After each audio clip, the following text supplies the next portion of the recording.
రైతులు అన్యాయం జరుగుతుందంటే వాళ్ళకే సంఖ్యలేసే పరిస్థితి వచ్చినప్పుడు ఒక ఎకరా ల్యాండ్ 100 ఎకరాలది పక్కకు పెట్టండి, అది కూడా ఉంది నా దగ్గర. అది కూడా చెప్తాను, 100 ఎకరాలది కూడా ఉంది. ఇంత పెద్ద ఫైల్ ఉందండి. ఆయన లోఫర్ గాని మాటలు మాట్లాడుతుండు చాలా చండాలంగా. పోలీసులకు ఫోన్ చేసి అంటాడు, చక్రధర్ భాయ్ అది నీకు తెలియదు ఏముంది, వాళ్ళు రైతులు తప్పు చేసేదంటే ఇన్ఛార్జ్ మంత్రి గేట్ దగ్గరనే నిలబడతాను. తీసుకోండి, సిద్దిపేట వచ్చాడు నాకు ఎప్పకూడదు అంటాడు. వేరే మూమెంట్ తీసుకోవాలి, ఆ మూమెంట్ వాళ్ళు ఎక్స్పెక్ట్ చేయరు. నమస్తే.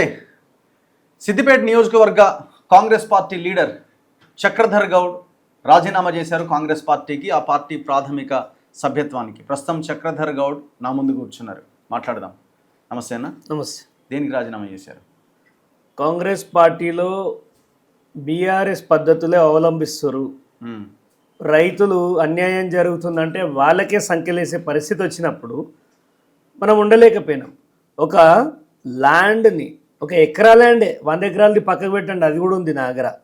అది కూడా చెప్తా నేను. 100 ఎకరాలదా? 100 ఎకరాలది కూడా ఉంది. ఇంత పెద్ద ఫైల్ ఉందండి సిద్దిపేటలో. నేను ప్రింట్ తీస్తే ఎంఆర్ఓ ఆఫీస్లో 11,000 అయినాయి జిరాక్స్లకి. అంత పెద్ద ఫైల్ ఉంది. ఆర్టీఐ ద్వారా మీకు ఇస్తాను ఫైల్. అది పక్కన పెట్టండి. ఒక ఎకరా భూమి జెన్యూన్గా వాళ్ళది. మీ ఛానల్లో కూడా వేసారు, మన దగ్గరకు వచ్చారు. వాళ్ళ దగ్గర A to Z పర్ఫెక్ట్ ఉంది.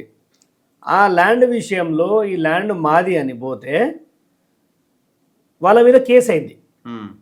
వాళ్ళ మీద కేసు అయ్యి అక్కడున్న సిఐ వాళ్ళ భయభ్రాంతులకు గురి చేస్తుండు. మీరు ఏదైనా ఉంటే సెటిల్ చేసుకోండి. ఎవరు ఆయన వాసుదేవరావు అని 1 టౌన్ సిఐ. సెటిల్ చేసుకోండి అంటాడట. నువ్వు ఎవరివి సెటిల్ చేసుకోమని చెప్పడానికి? నువ్వు గుండావా? నువ్వు పోలీసువి కదా. ఎక్కడ పోయింది నీ తెలివి? సివిల్ కేసులో నువ్వు ఎలా ప్రవర్తించాలి? నామ్స్ పాటిస్తున్నావా? అక్కడ ఏం జరిగిందో అసలు వెళ్ళినవా? ఫీల్డ్ మీదకి పోయినావా? నీకు మైనంపల్లి అనేటోడు ఫోన్ చేసిండు. నీకు చేసిండా, నీ బాస్ ఏసీపీకి చేసిండా నాకు తెలియదు. సిడిఆర్ ఇప్పుడు నేను ఆర్టీఐ ప్రకారము హైకోర్టు నుంచి పంపిస్తా, ఏ టైంకి ఎవడోడు ఫోన్ చేసిండో. ఖచ్చితంగా ఆయన ఫోన్ చేయడంతో 6 తారీఖు ఆగస్టు 6 1 గంటకి వీళ్ళు పోయి ఆ గోడ కూలగొట్టిరన్న. వీళ్ళ జాగాల కట్టింది కూలగొట్టిరు, తప్పేముంది? దానికి ట్రెస్ పాసర్ ఎట్లయితుంది?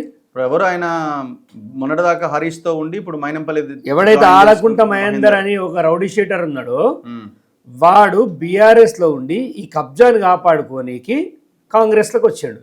ఇది కబ్జా కోరు వీడని తిట్టిన వాళ్ళే. వాడు ఒకప్పుడు మైనంపల్లిని బట్టలిప్పి కొడుతూ బేబీ కటింగ్ అని తిట్టినాడు. మీరు ఆ వీడియో వస్తే పరిశాన్ అవుతారు. మైనంపల్లి దిష్టి బొమ్మలు తగలబెడితే ఎంత దారుణంగా తిట్టిండు. మైనంపల్లికి ఏమైనా బుద్ధి ఉండాలి. అంత నేను ఎప్పుడైనా గౌరవంగానే మాట్లాడినా. ఆయన లోఫర్ గాని మాటలు మాట్లాడుతుండు చాలా చండాలంగా. అరే గంత గలీజ్గా మాట్లాడిన రౌడీ షీటర్ గాని తీసుకొచ్చి రైతుల మీద కేసు చేయించిన తర్వాత ఈ పార్టీలను ఎందుకు ఉండాలన్నా? నేను పోలీసు వాళ్ళకి ఫోన్ చేసి అంటాడు, చక్రధర్ భాయ్ అది నీకు తెలియదు ఏముంది, వాళ్ళు రైతులు తప్పు చేశారంటే ఒక 1 వీక్ ఆవు కదా కేసు. ఇప్పుడు వాళ్ళు పారిపోతురా? ఒక 1 వీక్ టైం. ఈ సివిల్ కేసు రైతులు చేసిన తప్పేంది? వాళ్ళ భూములకు వాళ్ళు ఈయన కొత్త చట్టం రాసిండు.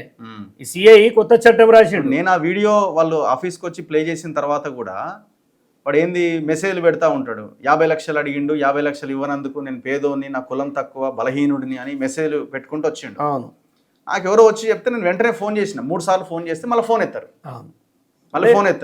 వాళ్ళ గేమ్ అట్లే ఉంటుంది అన్న. మీరు 50 లక్షలు అడిగిరని కింద పెట్టిండు. వాళ్ళు అంత దౌర్భాగ్యులు వాళ్ళు. మీకు అర్థం కావచ్చు, మీరు న్యాయంగా వాళ్ళని పిలిచి చేయాల్సిన ఇంటర్వ్యూ మనకు అవసరం లేదు. కానీ వాళ్ళు మిమ్మల్ని నమ్మొస్తే ఆఫీస్కి వస్తే వాడు 50 లక్షలు బద్నాం మీ మీద పెట్టినప్పుడు నా మీద ఎంత పెట్టాలి లోకల్? మరి మైనంపల్లికి బుద్ధి అడిగిపోయింది. వాడు ఒక రౌడీ షీటరు. నేను 4 సార్లు ఎమ్మెల్యేని, నేను స్టేట్ లీడర్ని. ఒక స్టేట్ గుండా కోసం నేను ఇంత దిగజారడం అవసరమా? అక్కడ చక్రధర్ అనేటోడు కొట్లాడుతుండు. ఆ సబ్జెక్టు మనకి ఎందుకు అనుకుంటే అయిపోతుంది కదా. అరే ఇంత అహంకారం ఎందుకు? నీకు పిచ్చిలేసిందా? ఓడిపోయినా అనే ఫ్రస్ట్రేషన్లో మల్కాజ్గిరిలా పిచ్చిలేసింది నీకు. నువ్వు ఫస్ట్ సైకియాట్రిస్ట్ దగ్గర మైనంపల్లి.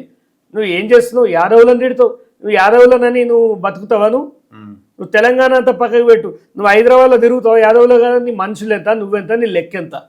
100 మంది అడ్డ మీద బండ్లు తీసుకొని వచ్చి హల్చల్ చేస్తా అంటే ప్రజలకు కోపం వస్తే నీ బండి ఒక్కటి గదిలేదు బిడ్డ.